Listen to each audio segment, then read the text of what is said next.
আসসালামু আলাইকুম ওয়া রাহমাতুল্লাহি ওয়া বারাকাতুহু। সম্মানিত দিনী ভাইয়েরা, আজকে আমাদের সুদূর দক্ষিণ দক্ষিণ দিনাজপুর জেলা থেকে অ্যাডভোকেট কাউসার আলী ভাই এসেছেন। তিনি মাদ্রাসা পরিদর্শনে এসেছেন, খুতবা প্রদান করলেন এখানে এবং মাদ্রাসা পরিদর্শন করলেন, অনেক যুক্তি বুদ্ধি পরামর্শ দিলেন এবং আমাদের প্ল্যানিংগুলোও তিনি দেখলেন। আপনারা দেখছেন যে অ্যাডভোকেট কাউসার আলী ভাই আমার পাশে দাঁড়িয়ে রয়েছেন। এই মুহূর্তে আমরা তার কাছ থেকে কিছু ফিডব্যাক জানবো যে তিনি মাদ্রাসা পরিদর্শন করে কি বুঝলেন। বলেন ভাই। আসসালামু আলাইকুম রহমতুল্লাহি বারকাতুহু।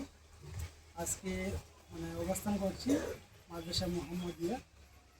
এটা রয়েছে উত্তর পাঁচপোতা চাকদহ নদিয়া জেলার অন্তর্গত। প্রথম কথা হচ্ছে যে এই যে জায়গাটা সংকীর্ণ হলো, মাদ্রাসার যেটা পরিকাঠামো দেখলাম, আলহামদুলিল্লাহ আমাকে মুগ্ধ করলো যে এত অল্প জায়গার মধ্যে সুন্দর একটা প্ল্যানিং করা হয়েছে, বলা চলে মাস্টার প্ল্যানিং। আর এখানকার আমি কিছু অলরেডি আগে থেকে জানি যে এখানকার পড়াশোনা শিক্ষা দীক্ষাটা খুবই আলহামদুলিল্লাহ অন্যান্য মাদ্রাসার থেকে বেশ ভালো। তো সেক্ষেত্রে এই মাদ্রাসা পরিদর্শনটা আমাকে খুবই ভালো লাগছে। আর সকলের উচিত এই মাদ্রাসাগুলো মসজিদগুলো যারা চলে আসছে সেগুলো চলে মূলত মানুষের ডোনেশনে।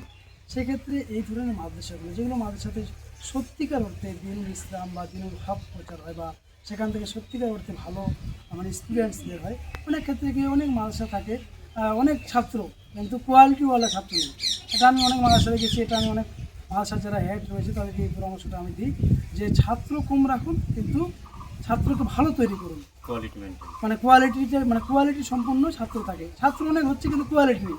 অনেক বড় বড় ছাত্র খুতবা দিতে পারে না, তারপর ভালো রকম কথা বার্তা বলতে পারে না, আখলাকে অনেক প্রবলেম রয়েছে। তো এই ক্ষেত্রে কি ছাত্র কম হোক, কোয়ান্টিটি কম হোক, কিন্তু কোয়ালিটিওয়ালা ছাত্র হোক, এটাই আমরা এই মাদ্রাসা থেকে আমরা দেখেছি এবং আরও পরবর্তীতে ভালো কিছু আশা করছি, যাতে করে মাদ্রাসা মোহাম্মদিয়া থেকে যাতে পরবর্তী ভালো দিনের খাদেম, দিনের দায়ী এবং ভালো আলেম বের হয়, যারা সমাজের কাজ করবে, দেশ জাতি কলমে দেশের জন্য, জাতির জন্য এবং পুরো মুসলিম উম্মার জন্য। এতে করে কী হবে, সমাজ এবং গ্রামীণ সমাজ থেকে শহরের সমাজে প্রত্যেকটা জায়গাতে প্রভাব পড়বে। আর দিন ইসলাম মূলত আজকে যে চেরাগ জ্বলছে, এই চেরাগ জ্বলছে মূলত এই মাদ্রাসাগুলো থেকে। আজকে যদি আমরা মাদ্রাসাকে ডোনেট না করি, দান না করি, তাহলে এই মাদ্রাসাগুলো চলতে পারবে না। আর মাদ্রাসা যদি না চলে, দিন ইসলাম আস্তে আস্তে করে কী হয়ে যাবে, মিটে যাবে, কম হয়ে যাবে, কমা পড়ে যাবে। ওই জন্য আমাদেরকে যেগুলো ভালো মাদ্রাসা আপনি নিজে এসে ভিজিট করুন, ভিজিট করার পর দেখুন, নিজের চোখে প্রত্যক্ষ করে তারপরে আপনি আপনার মতো ডোনেট করবেন। ইনশাআল্লাহ এটাই আমরা আশাবাদী। আসসালামু আলাইকুম।